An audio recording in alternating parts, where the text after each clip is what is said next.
Au niveau de l'arrivée et la zone technique arrivée, il y a environ 350-400 techniciens qui au fur et à mesure de la matinée viennent câbler les camions. Donc il y a environ 138 tonnes qui amènent la logistique du Tour de France à l'arrivée et ils sont déployés le matin à partir de 5h30.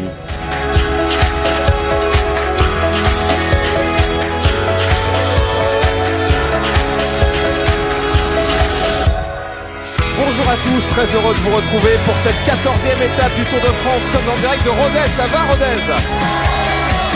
Blagnac-Rodez, 180 km, une étape pour les punchers. Sur le dispositif, on a 2 hélicos, 5 motos qui filment toute la course, et puis arrivé sur la ville de Rodez, on a 4 caméras avant la ligne. On a donc la fabrication du signal international dans le quart de Lyon, c'est-à-dire signal international, ça part sur 190 pays. On a même aussi en amont des petits reportages parfois sur les villes qui permettent de montrer la ville et de mettre une vitrine sur la ville dans 190 pays. Il y a des retombées touristiques qui sont dues au Tour de France dans toutes les villes dans lesquelles on passe et dans lesquelles on revient. On nous explique que le Tour de France est la plus belle vitrine en fait des villes qui sont traversées et qui surtout quand on est ville arrivée.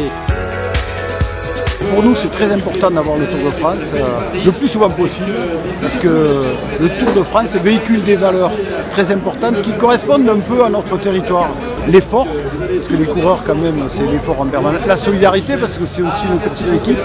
Et puis c'est surtout une fête populaire. Vous voyez, aujourd'hui, il y a énormément de monde. Les gens sont très heureux de se retrouver ici. Il y a une belle arrivée avec une pente à 13% sur 800 mètres. Je pense que tout le monde est heureux et en plus on a le beau temps. Tout va bien.